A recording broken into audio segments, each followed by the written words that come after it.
नमस्कार।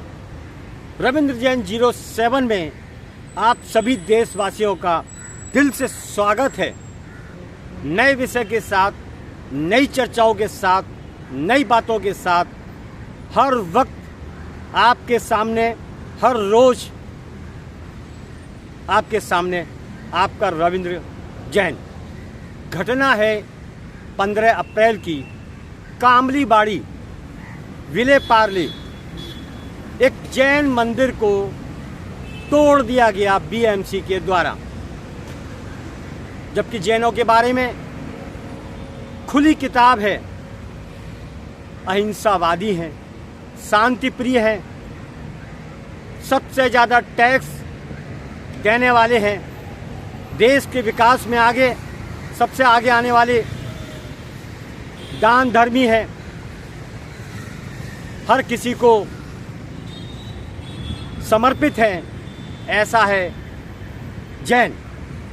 दिगंबर जैन मंदिर 30 साल पुराना श्री 1008 पार्श्वनाथ जैन मंदिर कामलीबाड़ी में स्थित था। वहाँ पर बीएमसी के अधिकारियों ने निस्ताबूत कर दिया। उनका कहना है यह अवैध है। तो अवैध है तो 30 साल तक आप कहाँ पे थे? और अगर अवैध की बात की जाती है तो मैं माननीय कोर्ट से विनती करता हूँ, जैन ऐसा कोई काम नहीं करेगा जहाँ पर सरकार को नुकसान पहुँचे। जैन ऐसा कोई काम नहीं करेगा जिससे सरकार को पीड़ा पहुँचे। कायदे कानून और हद में रह के जैन समाज अपने दायित्व पूरा करता है। लेकिन बीएमसी का कहना है यह अवैध था, तोड़ दिया गया। 30 साल पुराना मंदिर, इस मंदिर को इस तरीके से तोड़ा गया है कि जितने भी जैन समाज के लोग थे, औरत बच्चे आदमी थे, बूढ़े जवान थे, हाथ जोड़ते रहे और वो मंदिर तोड़ते रहे। मंदिर को इस तरह तोड़ा गया है जैसे मुगलों का साम्राज्य आ चुका है।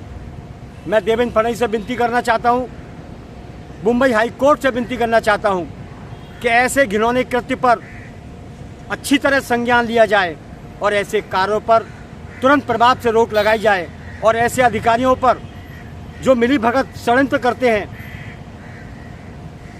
जो इस तरह घिनौना कृत्य मुंबई का नाम खराब करते हैं, उन पर अंकुश लगाया जाए। जांच तो होनी चाहिए, यह अति आवश्यक है, क्योंकि जरा सी गलती समाज के लिए, देश के लिए भारी पड़ सकती है। इन्होंने घिनौना कृत्य कर दिया, बिना सोचे समझे करा या मिलीभगत से करा या षड्यंत्र करके किया, ये तो एक जांच का विषय है। लेकिन ये इतनी ईमानदारी दिखाने लगे, बीएमसी के लोग इतने ईमानदार हो गए, शासन प्रशासन के लोग, तो हम आपको बता देना चाहते हैं इनकी ईमानदारी पर शक करना वाजिब है नहीं, इनकी बेईमानी पर शक करना 100% वाजिब है। हर फुटपाथ भरे हुए हैं जिनके पास कोई कागज नहीं, हर रेलवे स्टेशन पर फेरी वाले बैठे हुए हैं जिनके पास कोई अथॉरिटी नहीं, अवैध बिल्डिंगें बन रही हैं, उनमें पूरी भागीदारी है, अवैध कारोबार चल रहे हैं, उनमें पूरी भागीदारी है।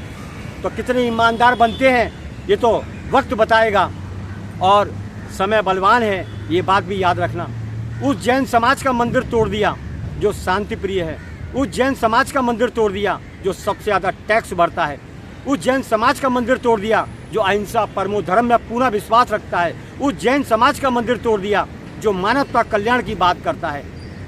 इतने सारे अवैध भूमाफिया मौजूद हैं, उनकी तरफ भी आंख उठा के नहीं देखते क्योंकि वहाँ से माल आता है।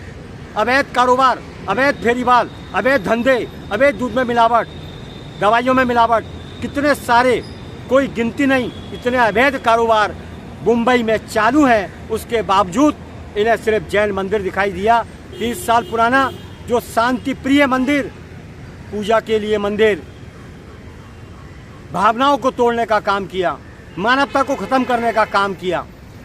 ऐसा लगता है कलयुग का असली चरण शुरू हो चुका है।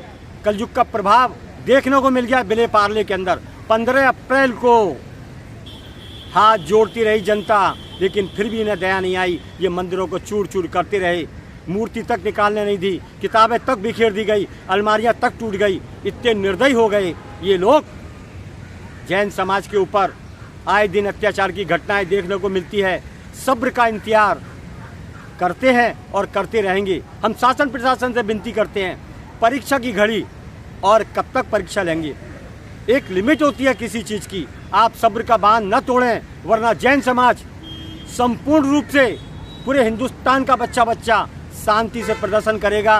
तब आपकी आंखें खुलेंगी कि जैन समाज एक शांतिपूर्ण व्यक्ति है, शांतिपूर्ण इंसान है, ये कभी भी गलत नहीं कर सकता। उसके बावजूद बिना सोचे समझे रणनीति के तहत, एक सिस्टम, गलत सिस्टम के तहत, षड्यंत्र के तहत ये जांच का विषय है, मंदिर को तोड़ दिया गया। लोग रोते रहे, आंसू बहाते रहे, लेकिन मंदिर की एक एक ईंट को चूरा कर दिया गया।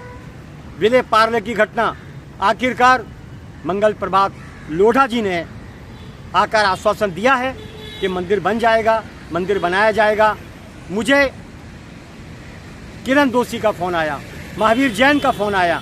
जब मैं गया, स्थिति को देखा, किस तरह उन्होंने कब्जे को तोड़ा है। ऐसा उन्होंने कहा है कि ये कब्जा किया हुआ है, अवैध कब्जा है। 30 साल पुराना मंदिर अवैध कब्जा कैसे हो सकता है? कॉलोनी के अंदर कब्जा कैसे हो सकता है? ये किसी को कोई परेशानी नहीं थी, ये कैसे तोड़ा गया? ये बहुत बड़ा एक षड्यंत्र है और जांच का विषय है, इस पर जांच होनी चाहिए। आखिर मुंबई में क्या चलता है? कहीं भाषावाद चलता है, कहीं जैन समाज पर मंदिरों को तोड़ना का प्रावधान लागू हो जाता है।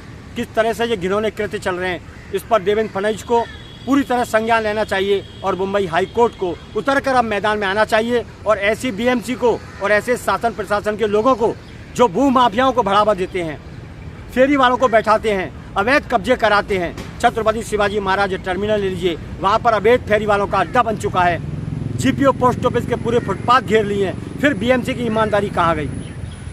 अवैध काम कराने में, अवैध धंधा कराने में, वसूली करने में ये शासन प्रशासन के लोग सम्मिलित हैं और ईमानदारी का ये झंडा गाड़ते हैं, सत्यमेव जयते की बात करते हैं। और जो मानवता पे चलने वाले लोग हैं, अहिंसक लोग हैं, उन पर अत्याचार करते हैं, जैन समाज का मंदिर तोड़ते हैं। ये सर्वथा गलत है, संज्ञान लेना चाहिए। हिंदू समाज से मैं निवेदन करता हूँ, दिगंबर सितंबर, मंदिर मार्गी और स्थानकवासी ये छोड़ दीजिए और समस्त जैन समाज महावीर स्वामी के बताए हुए कदमों पर चलिए। जियो और जीने दो, अहिंसा ही हमारा परमो धर्म है। हम एकजुट होकर भगवान महावीर स्वामी के बताए रास्ते पर चलेंगे और हमारे आदेश को पूरा हिंदुस्तान नहीं, पूरा देश सुनेगा कि अहिंसकवादी हैं। जियो और जीने दो और कर्तव्य का पालन करने में सबसे आगे जो जैन समाज के लोग हैं, इन्हें पूर्ण तरह सुरक्षा दी जाए और इनकी संपूर्ण अच्छी व्यवस्था की जाए। संपूर्ण जैन समाज को विनती करता हूँ, एक हो जाइए। एक होंगे तो बड़ी ताकत दिखेगी, बटेंगे तो कटेंगे। जो नारा है उस पर भी ध्यान दीजिए और मैं विनती करता हूँ देवेंद्र फडणवीस से इस पर तुरंत संज्ञान लिया जाए। और मंगल प्रभात लोढ़ा जी से उनके ऊपर पूरा विश्वास है, अगर उन्होंने हाँ कर दी तो दुनिया की कोई ताकत नहीं है जो उनके विचारों को, उनके शब्दों को काट सके। वो आदमी मजबूत है। जिस तरह उत्तर प्रदेश के सीएम योगी आदित्यनाथ हैं, उसी तरह से महाराष्ट्र के अंदर कुछ नेता बहुत मजबूत हैं विचारों से और आत्मबल से, जिसमें मंगल प्रभात लोढ़ा, देवेंद्र फडणवीस, कुछ और भी नेता हैं, नितिन गडकरी, कुछ और भी नेता हैं जिनका विषय नहीं है यहाँ पर, वो बाद में बात करेंगे। मैं विनती करता हूँ सभी मजबूत नेताओं से, देश को बढ़ाने का काम करें, जनता को साथ लेने का काम करें। यहाँ पर अड्डे दारू के चल सकते हैं, मंदिर नहीं चल सकता है। यहाँ पर लोग गैर कानूनी काम कर सकते हैं, लेकिन जैन मंदिर नहीं चल सकता है। कैसी मानसिकता हो चुकी है, इस मानसिकता को बदलना होगा और विचारों को बदलने के साथ समाज की बातों पर, अहिंसा परमो धर्म पर, सत्यमेव जयते का पालन करते हुए इस मुंबई को व्यवस्थित और मजबूत करना पड़ेगा। मैं यही उम्मीद करता हूँ जैन समाज से पूरा देश, पूरी दुनिया में जैन समाज इकट्ठा हो जाए, वरना इसी तरह से मंदिरों के ऊपर आपदा आती रहेगी, इनकी आंखें गड़ी रहेगी और इसी तरह कुछ लोग षड्यंत्र करते रहेंगे और समाज को नुकसान पहुंचाते रहेंगे। जैन समाज से विनती करता हूं हाथ जोड़ के, भगवान महावीर स्वामी के बताए रास्ते पर अहिंसा परमो धर्म है और इसी रास्ते पे चलते हुए आप आगे बढ़ें। जय हिंद। मुंबई से रविंद्र जैन फिर आऊँगा नए विषय के साथ। नमस्कार।